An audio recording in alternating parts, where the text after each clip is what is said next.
Bem, amigos, caros internautas, estudantes de História, eu sou o professor Newton Souza e estou aqui com você, juntamente com Farias Brito e a Editora Moderna, para que possamos aprofundar os nossos estudos. O nosso tema de hoje é a independência dos Estados Unidos, também chamada de Revolução Norte-Americana. Quero lembrar a você que se tratavam de 13 colônias, as colônias do Norte e as colônias do Sul, que acabaram desenvolvendo ao longo do tempo algumas especificidades. Um bom lembrete é pensar que as colônias do Norte desenvolveram uma economia de subsistência, com policultura, minifúndio, enquanto as colônias do Sul, o latifúndio e uma monocultura agroexportadora, já que o Norte desenvolvia um mercado interno.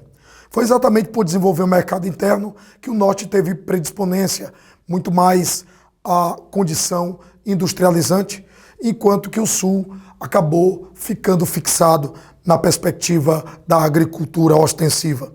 O trabalho escravo era predominante no Sul, enquanto no Norte o trabalho livre é que era predominante, não querendo dizer que não houvesse escravos em pouca quantidade, também não querendo dizer que no Sul não houvesse trabalho livre. Essas diferenças infraestruturais são importantes de serem analisadas para a gente perceber que o Norte tinha maior mobilidade, enquanto que o Sul ficava preso a uma perspectiva semelhante à do Brasil, a uma perspectiva semelhante ao do plantation. Nós sabemos que essas colônias, sobretudo as do Norte, acabam entrando em contato com as ideias europeias. Desse modo, o fluxo das ideias iluministas era comum chegarem na mentalidade, principalmente daqueles indivíduos, comerciantes, que começaram a desenvolver o chamado comércio triangular. Nós sabemos ainda que durante o século XVII e XVIII houve sempre uma rivalidade muito grande entre Inglaterra e França. A grande verdade é que aquela guerra medieval, a Guerra dos 100 Anos, teve uma espécie de renovação, digamos assim, na chamada Guerra dos 7 Anos. Naturalmente, a motivação era praticamente a mesma, uma motivação de natureza territorial. Só que agora o contexto é de idade moderna, só que agora o contexto adentra a idade contemporânea e ainda o contexto é baseado numa espécie de capitalismo colonialista. A verdade é que a França disputava territórios da Louisiana, do Canadá, do Quebec, algumas regiões da África, algumas regiões da Índia. Essa guerra acabou se fixando também no continente americano, o que acabou fazendo com que a metrópole inglesa, a coroa britânica, viesse a convocar os nortistas para a participação nessa guerra, inclusive prometendo terras do Canadá para esses mesmos indivíduos. A participação deles nessa guerra foi fundamental para que eles pudessem criar uma nova mentalidade. Se você participa de uma guerra, você adquire experiência de guerra. Se você participa de uma guerra, você adquire autodeterminação. E se você vence essa guerra, é possível que você adquira não só isso, mas você adquira orgulho nacional. O que é que permeou a mentalidade nortista naquele momento? Se nós vencemos a França, talvez seja possível nós vencermos a Inglaterra. Ora, a Inglaterra teve uma vitória sobre a França na Guerra dos 7 Anos. É bem verdade. Um prejuízo ao Luís XV, aquele rei, o chamado Rei Salto da França, do Salto Luís XV, que as mulheres conhecem muito bem. Um prejuízo devastador que vai determinar, inclusive, fatores predisponentes à Revolução Francesa no futuro. A Inglaterra saiu vitoriosa, mas com prejuízos econômicos, eu repito. E esses prejuízos econômicos vão fazer com que a Inglaterra queira acabar com o chamado comércio triangular. Nós sabemos que da América para a Europa havia transporte de matéria-prima. Da Europa para a América, o transporte de manufaturados. Da Europa para a África, manufaturados. Da África para a Europa, os escravos. Da América para a África, o rum. A bebida era trocada por escravos. Um escambo desumano era praticado nesse momento histórico. E os escravos transportados assim para a América, a fim de servir de infraestrutura à produtividade ou alta produtividade, sobretudo do Sul. O comércio triangular, sendo destruído, iria causar graves prejuízos aos comerciantes nortistas, porque a essa altura nós já temos uma burguesia. E se você olhar para o passado, vai perceber que essa burguesia ela tinha uma mentalidade puritana, porque os peregrinos, ou os fugitivos, perseguidos religiosos da Inglaterra, eles fugiram da Inglaterra exatamente para poderem reservar e preservar a sua fé, que acreditava em predestinação. Por isso que os Estados Unidos chegou a desenvolver a doutrina do destino manifesto. Pois bem, o fato é que a Inglaterra precisa se compensar dos prejuízos econômicos, então ela impõe uma espécie de monopólio que não existia antes, já que não havia um pacto colonial rígido para os nortistas. A Inglaterra vai exigir que o chá e o açúcar sejam vendidos apenas para a companhia inglesa. E a companhia inglesa é que tratava de ter lucros sobre essa produção. Era o chamado Tea Act e Sugar Act, ou Lei do Chá e Lei do Açúcar. Além desse monopólio, que desagradou profundamente os nortistas, sobretudo os burgueses nortistas, havia a Lei do Selo, que ia taxar com um selo inglês todo documento oficial que circulasse na metrópole. É como se você fosse hoje em dia para o cartório e pagasse pela autenticação de um documento, ou pagasse pelo reconhecimento de firma. Eram centavos, é verdade, mas de centes em centes a galinha inglesa iria encher o papo.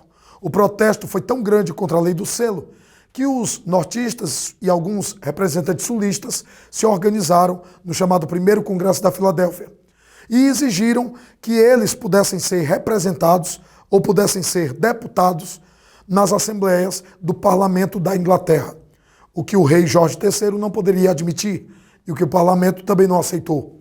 O fato é que a Inglaterra acabou recuando da lei do selo, mas manteve a lei do chá, a lei do açúcar e até uma lei estranha chamada lei do aboletamento. Eu repito, aboletamento. A lei do aboletamento exigia que se pagasse pela estadia, pelo alimento, pela roupagem dos oficiais ingleses. É como você pagasse policiais estrangeiros para vigiarem você, prenderem você, torturarem você e até executarem você ou deportarem. O primeiro Congresso da Filadélfia teve força, mas o fato é que também se organizou contra a lei do chá e lei do açúcar, o que se convencionou chamar, metaforicamente, de festa do chá em Boston.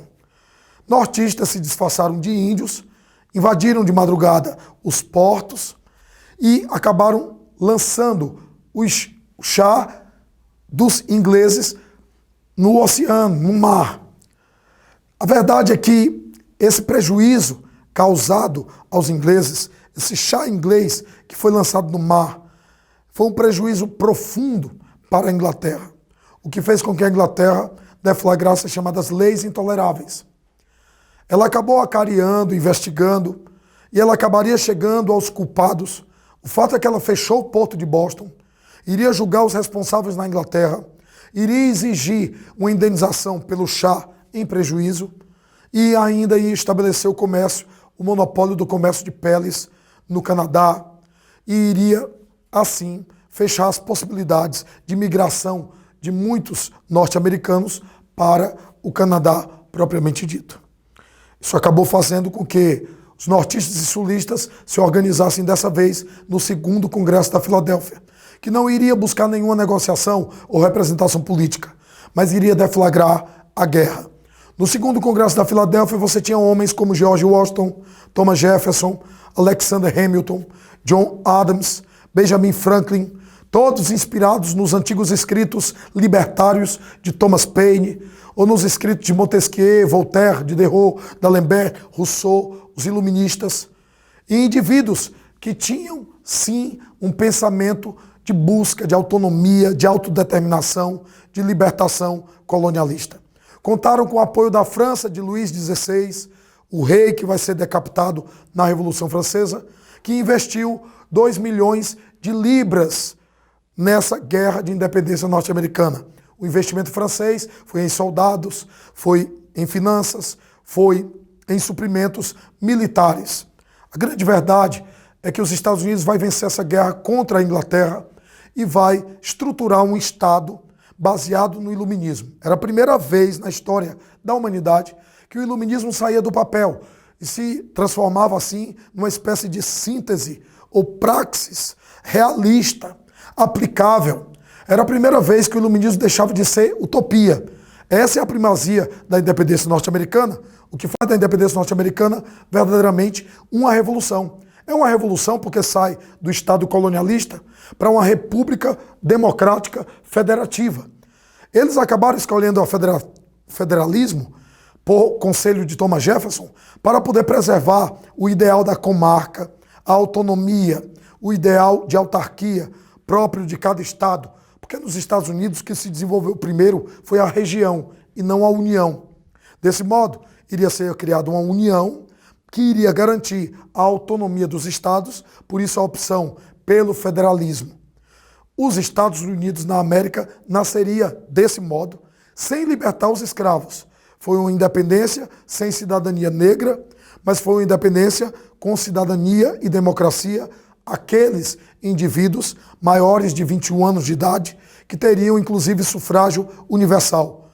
É uma independência cujo Estado é formulado com base em Rousseau, com base em John Locke, com base em Montesquieu, já que dividiu o poder em executivo, legislativo e judiciário. A independência dos Estados Unidos serviu de encorajamento para a própria Revolução Francesa e inspiração para a Revolução Francesa. A independência dos Estados Unidos vai servir de exemplo para a Inconfidência Mineira e também para inspirar a independência do Haiti e outras independências da América inteira. A independência dos Estados Unidos consolidou os ideais iluministas, provou que o iluminismo não era só teoria e que poderia ser uma perspectiva prática. Portanto, companheiros e amigos, essa é a independência norte-americana ou Revolução Norte-Americana que merece ser estudada e aprofundada. Faça suas anotações, reveja a aula quantas vezes forem necessárias, faça seus resumos e revisões e fique assim bastante preparado para os desafios cognitivos que você haverá de enfrentar. Muito obrigado por participar dessa parceria do Farias Brito com a Editora Moderna, do Sistema Farias Brito de Ensino. Eu sou o professor Newton Souza, um grande abraço e até a próxima oportunidade.